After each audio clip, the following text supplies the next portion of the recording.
السلام علیکم معزز سامعین، سیرت صحابہ رضی اللہ تعالیٰ عنہم اجمعین ہمارے چینل کے اندر آپ سب کو خوش آمدید۔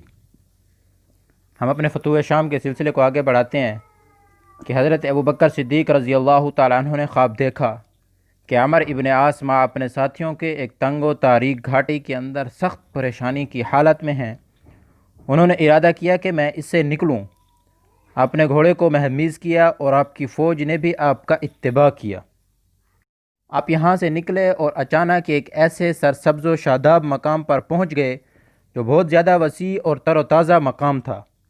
آپ نے یہاں پڑاؤ کیا اور اس جگہ انہیں بہت آرام ملا۔ اس خواب کو دیکھ کر حضرت ابوبکر صدیق رضی اللہ تعالیٰ عنہ بہت خوش ہوئے اور حضرت عثمان رضی اللہ تعالیٰ عنہ نے تعبیر دی کہ مسلمانوں کو انشاءاللہ فتح ہوگی۔ مگر ایسا معلوم ہوتا ہے کہ شروع میں عمر ابن عاص اور ان کی فوج کو بہت وقت کا سامنا ہوگا اور بعد میں کامیابی ہوگی۔ زمانہ جاہلیت نیز زمانہ اسلام میں ہمیشہ سے معمول تھا کہ تجارت پیشہ لوگ ملک شام سے گیہوں، جو، روغن، زیتون، منقع، سیب، انجیر وغیرہ لا کر مدینہ طیبہ میں فروخت کرتے تھے۔ جس زمانہ میں حضرت ابوبکر صدیق رضی اللہ تعالیٰ عنہ لشکر اسلام کی ترتیب اور فوج کی روانگی کا سامان فرما رہے تھے، اس وقت بھی یہ تجار آئے ہوئے تھے۔ ایلا اور فلسطین کے متعلق حضرت ابوبکر صدیق رضی اللہ تعالیٰ عنہ نے حضرت عمر ابن عاص کو جو احکام فرمائے تھے انہوں نے بھی سنے تھے۔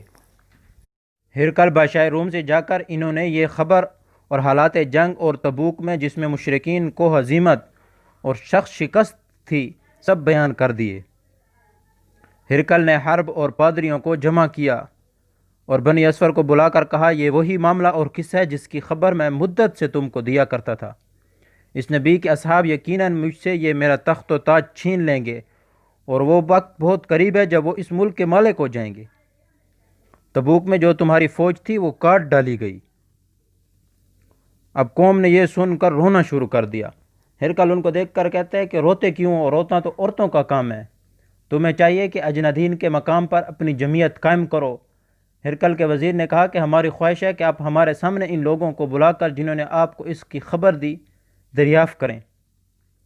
جب وہ لوگ آ گئے ان سے اس بات کی تصدیق ہو گئی تو ہرقل نے کہا کہ مجھے کامل یقین ہو گیا۔ میں نے پہلے ہی رومیوں کو سمجھایا تھا اور فلاح و بہبود کی دعوت دی تھی، مگر میری ایک نہ سنی اور اطاعت سے انکار کر دیا۔ اب رومی بہت جلد سوریہ سے نکال دیے جائیں گے۔ اس کے بعد ہرقل نے سونے کی ایک صلیب بنوا کر سردار لشکر روبیس نامی کو دے کر کہا، میں اپنا تمام لشکر پر تجھے حاکم مقرر کرتا ہوں۔ تو بہت جلد افواج اسلام تک پہنچ کر فلسطین کو ان کے قبضہ اور تصرف سے روک دے، کیونکہ یہ ایک بہت خوبصورت فراخ شہر ہے، بلکہ ہماری عزت اور سلطنت اسی کی بدولت ہے۔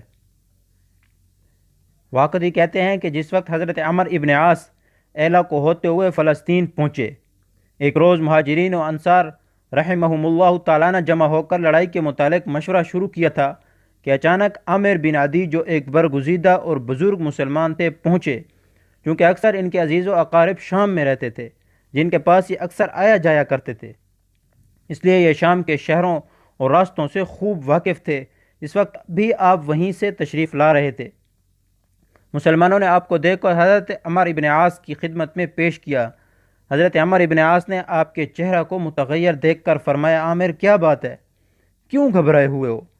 آپ نے جواب دیا، میرے پیچھے پیچھے رومیوں کا ایک لشکر جو نہایت عمدہ گھوڑوں پر سوار ہے، کانٹے اور درختوں کو کھینچتا اور کاٹتا چلا آ رہا ہے۔ حضرت عمر ابن عاص نے فرمایا، تم نے مسلمانوں کے دلوں میں کفار کا رعب بھر دیا۔